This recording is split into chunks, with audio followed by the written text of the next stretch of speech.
sejam bem-vindos ao Pílulas de Inteligência Emocional. Eu me chamo Karina Arroio e criei as pílulas para despertar a inteligência emocional. Divido com vocês um pouco da minha jornada na busca de me conhecer e também dos contos que vieram através da intuição e que me guiaram nessa trajetória. Um recado importante: isso não é um manual e não existe receita mágica para o autoconhecimento. Cada jornada é única e as pílulas são para inspirar e mostrar o quão deliciosa pode ser essa caminhada. Se for preciso, busque ajuda profissional, assim como eu busquei. E agora vamos para mais uma pílula: racionalidade versus intuição. Desde o tempo de escola, eu me considerava uma pessoa racional. Por que eu não sei? Talvez por medo, crença, conforto. Pode ser por alguma dessas opções ou por todas elas. Na verdade, a origem não importa, mas o fato é que por toda a minha vida, minha cabeça esteve a mil e não parava nem por um minuto. Todas as minhas decisões precisavam ser pensadas e repensadas inúmeras vezes. Eu sempre fui ótima aluna, principalmente nas matérias de exatas. Então, meu raciocínio de me considerar alguém 100% racional fazia muito sentido para mim. Por outro lado, as minhas piores notas, que ainda assim eram acima da média, eram de redação. Escrever para mim era um martírio, simplesmente não fluía. As palavras se arrastavam, era preciso desenvolver um argumento com fatos, escrever dentro de um padrão, com um número mínimo de linhas. Aí, para chegar nesse mínimo, era um esforço tremendo. E na época pré-vestibular, no qual devemos definir nossas profissões e o que seremos para o resto da nossa vida, ainda muito jovens, nos diziam que deveríamos escolher algo que amamos.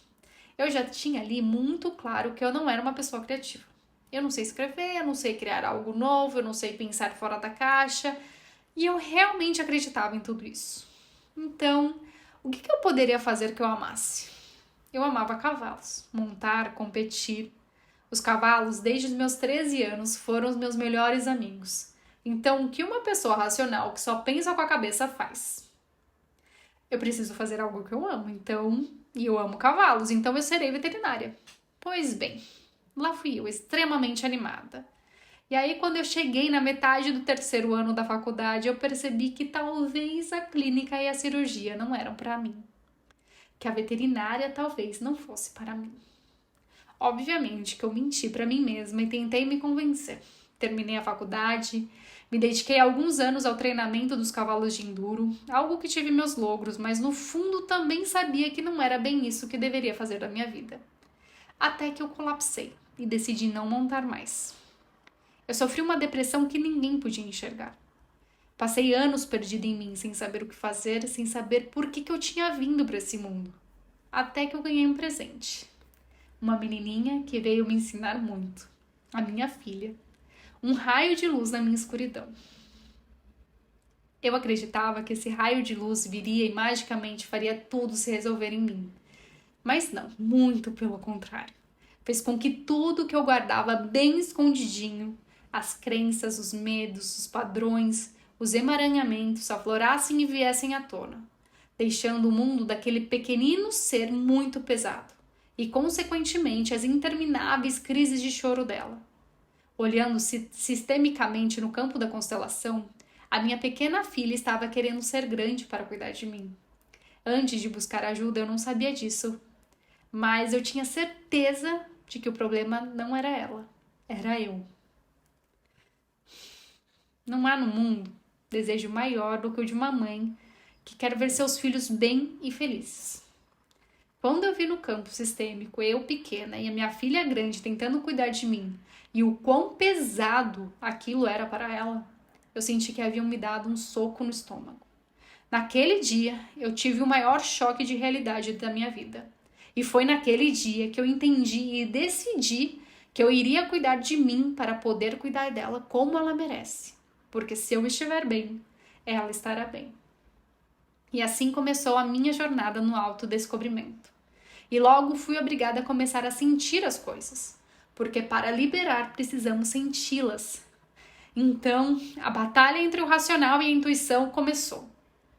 Como eu disse, eu tinha certeza de que eu era uma pessoa totalmente racional, então eu precisava racionalizar tudo. Eu precisava pensar, ir até o fundo, entender o porquê de tudo. A parte racional por muitas vezes queria ir atrás dos culpados. Como eu tinha essa crença, eu quase nunca acessava meu coração, os meus sentimentos. Então eu não sabia como que funcionava isso. Eu tinha uma proximidade com a espiritualidade e quando eu intuía, era sempre com o mundo espiritual. Sempre esperando uma conexão de alguém de lá, nunca comigo mesma. Eu nunca tinha tido uma conversa comigo mesma, com os meus sentimentos. E nunca escutei o que eles queriam me dizer. Um pouco mais de 1 ano antes da minha filha nascer, eu comecei a sentir um chamado espiritual. Eu acreditava em Deus, mas não tinha uma religião específica. Tinha uma certa curiosidade e ao mesmo tempo um certo medo das religiões espíritas, por pura ignorância. Um dos meus maiores medos era ver na minha frente um espírito. Eu acreditava de verdade que eu teria um infarto. Até o momento eu nunca vi de fato um, mas o que aconteceu naquela época foi uma súbita necessidade de aprender. Precisava ler e entender o mundo espiritual desconhecido para mim. Assim que comecei as minhas leituras, minha conexão foi instantânea. Tudo aquilo que lia fazia sentido para mim e estava de acordo com o que eu acreditava. Eu não sei quantos livros eu li, só sei que eu mergulhei neles cada vez mais. Eu não fazia ideia, mas aquilo estava me preparando para algo. Para a morte brusca e repentina do pai da minha filha. O entendimento e a aceitação vindas de todo aquele aprendizado fizeram toda a diferença no momento mais doloroso de nossas vidas. E uma certeza me veio. Haviam me preparado para viver aquilo. Nessa fase, eu percebi que eu era uma pessoa intuitiva, mas acreditava que essa intuição era meramente um canal de comunicação com a espiritualidade. Eu não entendia que intuição era algo ainda maior. Sim, a minha conexão espiritual é extremamente poderosa e ela me guia diariamente. A minha intuição advinda dela como minha forma de me comunicar com o mundo de lá segue sendo importante e necessária. Mas a intuição que eu quero trazer aqui é a nossa intuição mais íntima, a de quando estamos conectados com o nosso eu superior. Só que eu desconhecia por completo o que significava o termo eu superior. O que era estar conectado consigo mesmo, o que era amar a si próprio. Aprendemos desde que nascemos a nos relacionar com as pessoas do nosso universo, mas ninguém nos ensina a nos relacionar com a nossa essência. No meu caso, a Maria Alice teve que aparecer e me levar para conhecer histórias que estavam dentro de mim e que eu desconhecia. Ela precisou me levar para eu me desbravar e ver que existe muito mais de mim do que eu própria posso imaginar. Sempre que a mentalizo, a sinto me abraçando.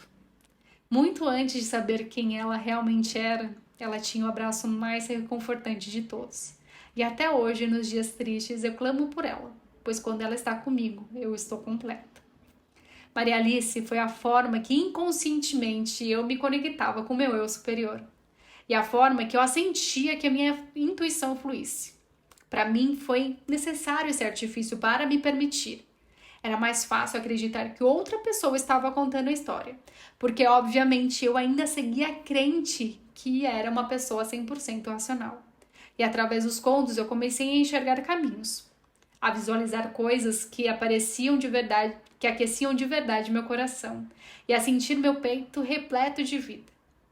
Após aproximadamente 10 meses escrevendo as aventuras daquela menina, a mim me foi revelado quem de fato ela era, o meu eu superior.